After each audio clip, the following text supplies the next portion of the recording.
The strange thing about wealth preservation is that most people only begin to care about it after the system starts showing stress. That's when people suddenly begin searching for safety. They look for certainty.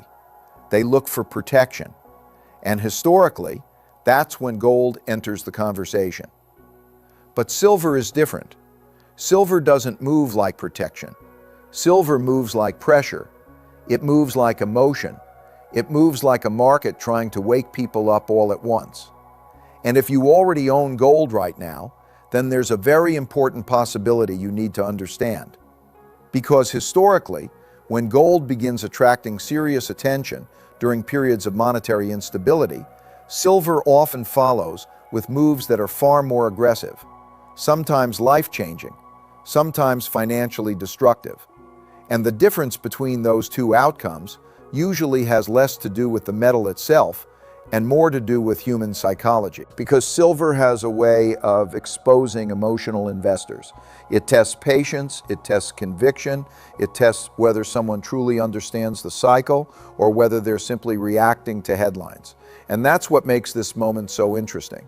Because around the world today, we are seeing conditions that historically create enormous shifts in capital flows. Debt levels are rising, currencies are under pressure, central banks are accumulating hard assets again. Trust between nations is fragmenting. And when trust begins weakening inside a monetary system, people start moving toward things that cannot simply be printed. That's where precious metals enter the picture. But here's what most people misunderstand. Gold and silver are not identical assets. Gold is primarily monetary. Silver is both monetary and industrial. That combination creates something unique. Gold tends to move first because institutions, central banks, and large pools of capital view it as financial insurance. Silver often moves later, but faster. Why? Because silver's market is dramatically smaller. It takes far less capital to move the price. And once momentum begins, psychology takes over. Now history becomes extremely important here. If you study monetary cycles carefully, you'll notice a repeating pattern. During periods of easy money and financial optimism, speculative assets dominate attention.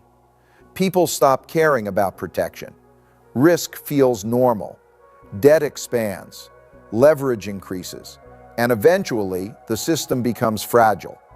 Then stress appears, sometimes through inflation, sometimes through banking instability, sometimes through geopolitical conflict. But eventually confidence weakens. And when confidence weakens, investors begin searching for stores of value. That's when gold begins strengthening. Quietly at first. Most people ignore it. The media barely discusses it. But smart capital watches closely because gold often signals declining confidence beneath the surface of the financial system. Then something interesting happens. As gold rises and attention slowly spreads, silver begins attracting speculative demand. And silver's personality is completely different. Silver does not climb politely. It surges emotionally. It pulls retail investors into the market rapidly. And because silver is volatile, the experience becomes psychologically intense. One week investors feel brilliant. The next week they feel panic. That emotional instability is exactly why many people fail during silver cycles. Not because the thesis was wrong, but because their emotional discipline collapsed. And this happens repeatedly throughout history. People underestimate silver during accumulation phases because nothing exciting appears to be happening. Then when momentum accelerates, they suddenly become interested after large moves already occurred. That's human nature.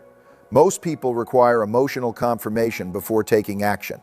But by the time emotional confirmation arrives, much of the opportunity is already behind them. This is why understanding cycles matters so much, because the biggest wealth transfers rarely happen during periods of comfort. They happen during transitions. Transitions between monetary regimes, transitions between economic expectations, transitions between confidence and uncertainty. And today we are clearly entering another transition period. You can see it in global debt levels. You can see it in central bank behavior. You can see it in geopolitical fragmentation. You can see it in the growing concerns surrounding currency stability. Now, that does not automatically mean silver will rise tomorrow. Markets never move in straight lines. But historically, these conditions create environments where hard assets begin attracting increasing attention over time. And silver becomes especially interesting because it sits at the intersection of two powerful forces: monetary demand and industrial demand. That combination matters enormously because, unlike gold, silver is deeply connected to manufacturing, electronics, energy systems, and industrial infrastructure. So if monetary uncertainty rises, at the same time industrial demand strengthens, silver can experience extraordinary pressure on supply. And historically, when supply pressure meets speculative psychology, price movements become explosive. But again, this is where emotional discipline becomes critical, because silver also has a history of violent corrections, sharp pullbacks, sudden fear, and these moments shake out people who entered emotionally instead of strategically. That's why the real challenge is not predicting every short-term move. The real challenge is maintaining rationality while markets become emotional. Most investors struggle with this. They buy confidence near the top, and they buy fear near the bottom. They react instead of preparing. But wealth preservation and wealth creation often require the opposite mindset: patience before excitement, discipline before consensus, calmness before clarity, because clarity usually arrives after prices already moved. And this is exactly why cycles repeat generation after generation. Human behavior does not change very much. Technology changes, markets evolve, but fear and greed remain remarkably consistent.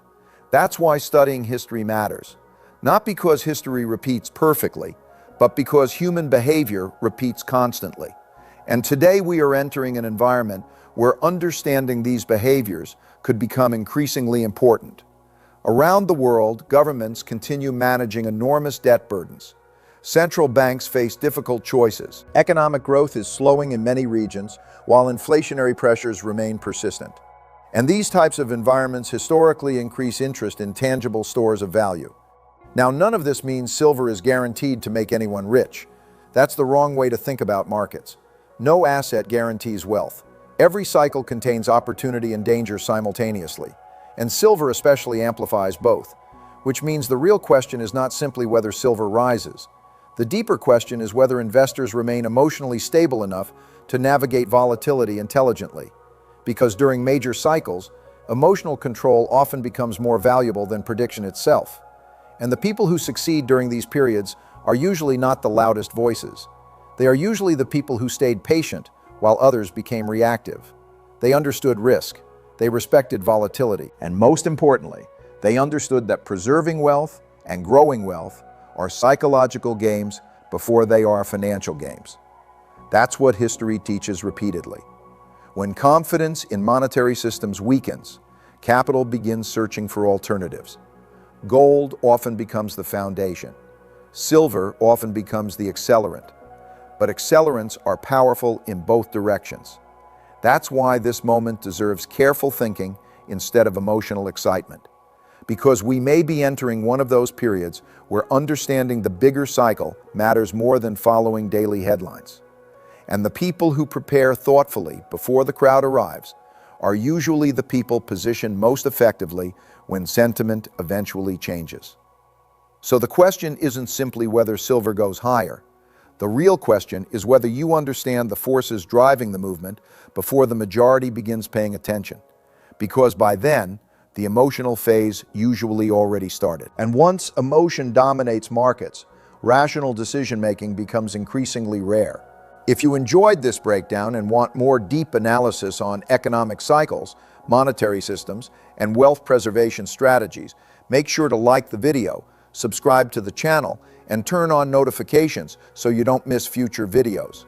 And let me know in the comments, do you believe silver is entering another historic cycle? Or do you think the market is underestimating the risks ahead? Because the next few years may reveal far more about the financial system than most people currently realize.